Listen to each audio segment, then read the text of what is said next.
نبی کے بستر پہ شب ہجرت مولا علی نے سو کر اپنے آپ کو بیچا، اور علی کا سونا اللہ کو اتنا اچھا لگا کہ اللہ نے خرید لیا۔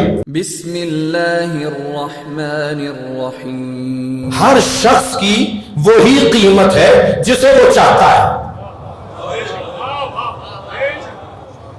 اس فرمان سے ہر شخص کی وہی قیمت ہے، یعنی جتنے لوگ ہم بیٹھے ہیں نا، ہم سب کی قیمتیں مختلف ہیں۔ اچھا، قیمت ہماری کوئی قیمت لگے گی؟ ہاں بھائی، ہمارا بھی کوئی خریدار ہے،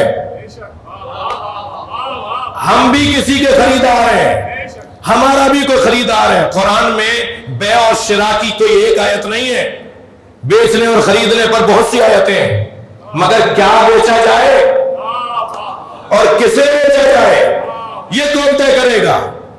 ہماری اچھی قیمت وہی لگائے گا، ظاہر ہے بازار کی قیمت وہی لگائے گا جو اس بازار کا بڑا کاروباری ہوگا یا زیادہ تجربے کار ہوگا۔ ہماری قیمت اچھی کون لگائے گا؟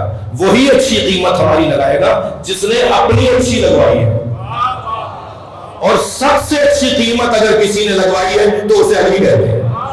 من الناس من یشری، آیت پڑھ رہا ہوں، من الناس من یشری نفسہ ابتغاء مرضات اللہ واللہ رؤوف بالعباد۔ کچھ لوگ ہیں جو اپنے آپ کو بیچتے ہیں اللہ کی مرضیوں کے بدلے، اور اللہ تو ہر بندے سے سودا کرنا چاہتا ہے۔ صلوات پڑھیں محمد۔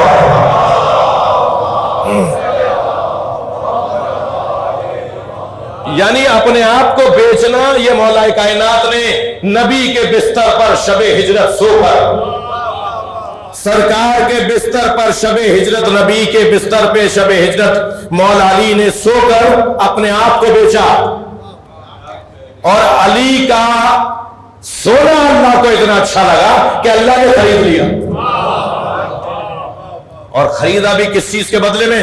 علی کے پاس جو چیزیں وہ علی دے رہا ہے، خرید بیچنے والا اور خریدنے والا اپنے حساب سے دے گا، اس نے اپنی مرضیاں دے دی۔ لہذا کسوٹی یہ بنی کہ اللہ اس سے راضی ہے جس سے علی راضی ہے۔ فارمولہ تو قرآن کی آیت کے مطابق یہ بنا کہ جس کے پاس اللہ کی مرضیاں ہوں اسے راضی کرو تاکہ پتہ چلے کہ اللہ راضی ہے۔ یہ میرا کوئی زور بیانی نہیں تھا، یہ کوئی میرا زور عقیدت نہیں تھا، میں آپ کو دلیل دینے جا رہا ہوں۔ معصومین کے لیے، ائمہ اہل بیت کے لیے، پنجتن کے لیے ایک زیارت نامے میں ایک فقرہ آیا ہے، اور فقرہ یہ ہے: السلام علیکم یا موازین الاعمال، سلام ہو اس گھرانے پر جو اعمال تولنے کا ذریعہ ہے، جو طے کریں گے کہ یہ عمل قابل قبول بھی ہے یا نہیں۔ سلام پڑھیں محمد۔ کیسے میں کیسے طے کروں میرا عمل کتنا قابل قبول ہے؟ میں کیسے طے کروں میرا عمل کتنا قیمتی ہے؟ بس جتنی مجھے معرفت اہل بیت ہے، توجہ، میں اندر باٹ تلاش کروں، ترازو میں باٹ رکھتے ہیں نا، میں اپنے اندر باٹ تلاش کروں، میں اپنے اندر پیمانہ تلاش کروں، جتنا میرے اندر اہل بیت کی معرفت ہے اتنی میری نماز قیمتی ہے، اتنا ہی میرا روزہ قیمتی ہے۔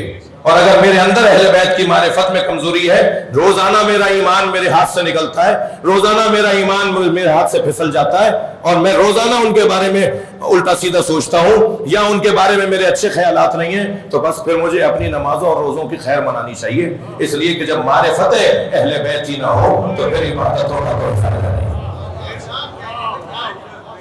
جی